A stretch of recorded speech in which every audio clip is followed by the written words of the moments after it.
ကိုကအင်္ဂလိပ်စာကိုအခုမှစပြီးတော့လေ့လာမယ်သူဖြစ်တယ်။တင်တန်းတွေတက်ဖို့လည်းမတက်နိုင်ဘူး။အင်္ဂလိပ်စာကိုလည်းကျွမ်းကျင်နေတယ်။ဒီလိုဆိုရင်ဘယ်လိုလုပ်ကြမလဲ။စိတ်မပူပါနဲ့။ဒီဗီဒီယိုလေးမှာတော့ beginner တွေအတွက်အင်္ဂလိပ်စာကို step by step တစ်ဆင့်ချင်းဘယ်လိုမျိုး self study လုပ်ရမလဲဆိုတော့ပြပြပေးသွားမှာပဲဖြစ်ပါတယ်။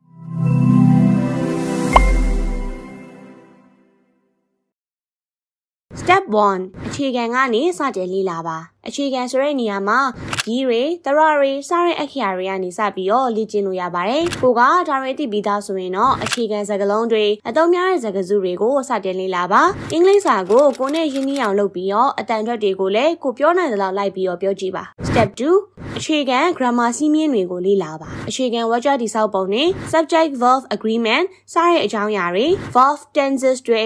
sentence type တွေအကြောင်းကိုလေ့လာပါဒီ channel မှာဒီလိုမျိုးအခြေခံ grammar တွေကိုလူရင်းတူရှင်းပုံစံနဲ့ရှင်းပြပေးထားတယ်လူတူရှင်းသင်ခန်းစာဗီဒီယိုတွေလည်းရှိပါတယ်ဝင်ရောက်ကြည့်ရှုပြီးတော့လေ့လာကြည့်လို့ရပါတယ် Step 3 speaking လေ့ကျင့်ပါဘယ်လိုနည်းလမ်းတွေနဲ့ speaking လေ့ကျင့်လို့ရမလဲဆိုတာကိုရှာဖွေပါ speaking တိုးတက်ရှင်သူတွေစုထားတဲ့ English speaking club တွေ conversation group တွေလည်းရှိပါတယ်ဒီလိုမျိုး group တွေကို online ကနေရှာဖွေပြီးတော့သွားကြိုင်သင်ပါတယ်အင်္ဂါနေတစ်စင်ကိုနဲ့တူတူလေ့ကျင့်မဲ့ speaking partner ဒါမှမဟုတ် conversation partner ကိုရှာဖွေပါဒီလိုနည်းနဲ့ကိုယ့်ရဲ့ speaking ကိုတိုးတက်အောင်လေ့ကျင့်လို့ရပါတယ် Step 4 English စာဖတ်ပါဒီလိုမျိုးဖတ်တဲ့အခါမှာကိုယ့်ရဲ့ level နဲ့နည်းနည်းလေးမြင့်တဲ့စာတွေကိုရွေးပြီးတော့ဖတ်ပါအရင်ဆုံးရိုးရှင်းလွယ်ကူတဲ့စာကြောင်းလေးတွေကိုဖတ်ရင်းနဲ့မှတဖြည်းဖြည်းခက်ခဲတဲ့အရာတွေကိုဆက်ပြီးတော့ဖတ်သွားပါ Step 5 Social media ကိုအင်္ဂလိပ်လိုအသုံးပြုပါရုပ်ရှင်ကြည့်ရမျိုးတွေ TV shows တွေကြည့်ရမျိုးတွေ YouTube video တွေကြည့်ရမျိုးဆိုရင်စာရန်ထိုးကိုဖွင့်ပြီးတော့ကြည့်ပါဒီလိုမျိုးကြည့်ခြင်းကကိုယ့်ရဲ့ listening skills နဲ့ comprehension skills ကိုတိုးတက်လာစေပါတယ်ဒီလိုမျိုးလုပ်မယ်ဆိုရင်တော့ကိုက beginner ဖြစ်တဲ့အတွက်ကြောင့်ပထမပိုင်းမှာတော့နည်းနည်းလေးအခက်တွေ့နိုင်ပါတယ်ဒါပေမဲ့နောက်ပိုင်းကျရင်တော့တဖြည်းဖြည်းအသားကျပြီးတော့အဆင်ပြေလာပါလိမ့်မယ်နော် Step 6 vocabulary တွေကိုရေးမှတ်ပါကိုအခုမှမြင်ဘူးတဲ့စကားလုံးအသစ်ဆန်းတွေကိုရေးမှတ်ထားပါပြီးရင်တော့ဒီစကားလုံးတွေကိုစာရေးတဲ့အခါနဲ့စကားပြောတဲ့အခါတွေမှာထည့်ပြီးတော့သုံးနိုင်အောင်စူးစမ်းကြည့်ပါ Step 7 writing လေ့ကျင့်ပါဒီလိုမျိုး writing လေ့ကျင့်တဲ့အခါမှာစာပိုက်တိုလေးတွေ diary ရေးတာမျိုးလေးတွေကိုအင်္ဂလိပ်လိုရေးကြည့်ပါဒီလိုမျိုးရေးရတွေကကိုလေ့လာထားတဲ့ grammar နဲ့ vocabulary တွေကိုလက်တွေ့အသုံးချနိုင်အောင်ကူညီပေးမှာပဲဖြစ်ပါတယ်